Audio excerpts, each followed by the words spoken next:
চলে গেছে। মৌসুমী চক্রবর্তী আপনি মৌসুমী গাঙ্গুলি আপনি মাম্পি চক্রবর্তীর কাছ থেকে শিখতে চলে গেছেন। মাম্পিকে আমরা পেয়ে গেছি মঞ্চে। মৌসুমী গাঙ্গুলি আপনি মঞ্চে চলে আসুন। মৌসুমী গাঙ্গুলি আপনি। রথযাত্রার উপলক্ষে চলে এসেছিলাম রথতলায় রথ দেখতে। আর আমাদের এখানে গিয়ে বড় বড় প্রতি বছর 3টে রথ বেরোয়, জগন্নাথ, বলরাম, সুভদ্রা, আলাদা আলাদা 3টে রথ বেরোয়। তো আমাদের তো পুরীতে যাওয়ার সৌভাগ্য নেই, যেহেতু পুরীটা আমাদের বাড়ি থেকে অনেক দূর।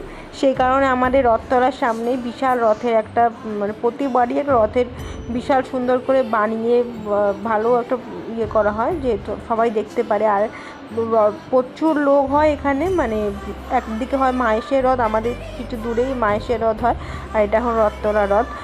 বিভৎস ভিড় হয়, প্রত্যেকবারই লোকের সংখ্যা বাড়ে, এবারে তো আরও বেড়ে গেছে।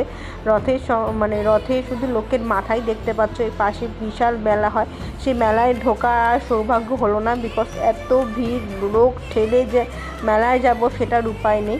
শুধু রথ দেখতে আসলাম। আর এদিকে দেখো প্রসাদ দিচ্ছে, রথ টানছে, প্রসাদ দিচ্ছে। আর সামনেই ছিল বলরামের রথ। আমি জগন্নাথের রথটা টেনে এসেছি, সুভদ্রার রথটাও টেনে এসেছি, এখন বলরামের রথটা সামনে চলে এসেছে। তো এখানে একটু দাঁড়ানোর জায়গা পেয়েছি, ওপাশে এত ভিড় ছিল যে দাঁড়ানোর জায়গা পর্যন্ত ছিল না, সেই কারণে এখানে এসে একটু দাঁড়িয়ে ভিডিওটা করছিলাম আর কি। তো দেখো ভীষণ সুন্দর করে রথ সাজিয়েছে, আর তোমাদের সবারই ভালো লাগবে, তোমাদের সবারই ওখানেই নিশ্চয়ই রথ ভালো সুন্দর করে একটু সাজানো হয়। আমাদের এখানে প্রতিবার সুন্দর রথের একটা আয়োজন করা হয়। আমাদের বাড়ির সামনে দিয়েও রথ ছাড়ে, আর আমাদের থেকে একটু বাড়ির থেকে দূরে রথতলা, তো সেখানে অটো করে আমরা চলে এসেছিলাম রথ দেখতে। প্রতিবারই আসি, এবারেও এসেছি। এবারে ভেবেই রেখেছিলাম যে রথ টানতে যাবো আর কি, তো ওই জন্য চলে আসলাম সন্ধ্যেবেলাতেই রথ টানতে। সবার রথে ধরেছি।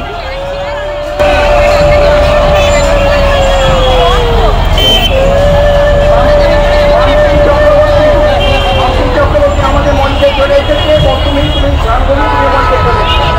মৌসুমী গাঙ্গুলি তুমি মঞ্চে চলে এসেছো। মাম্পি চক্রবর্তী আমাদের মঞ্চে চলে এসেছে।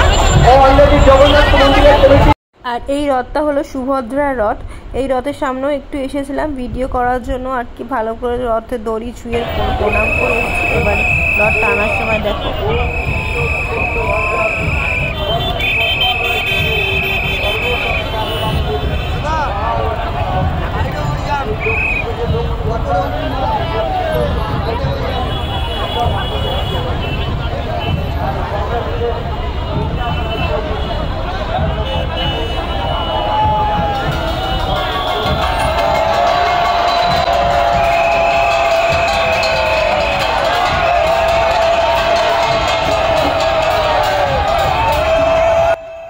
একটু করে রথগুলো এগাচ্ছিল, কারণ এত লোক ছিল যে লোক ভর্তি হয়েছিল, ফলে রথটা বেশি করে এগাতেও পারছে না।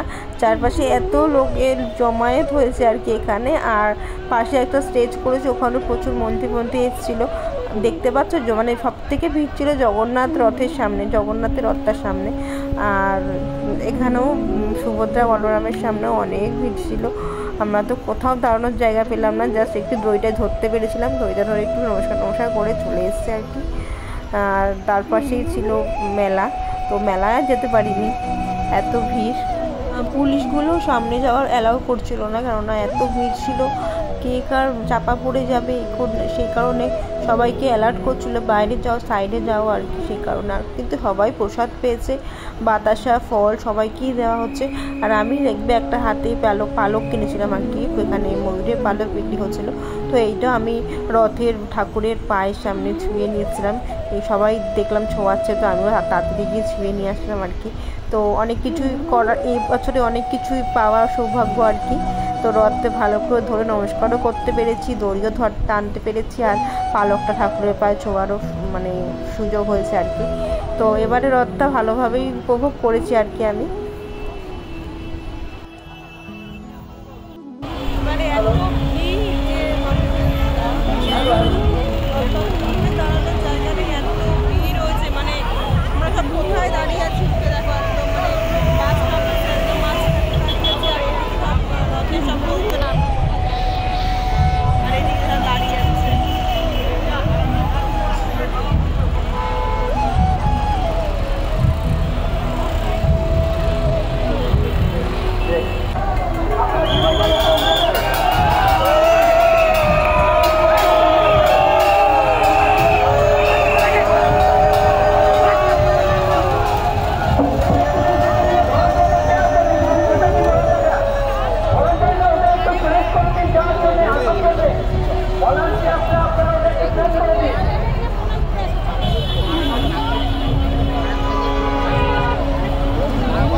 দেখা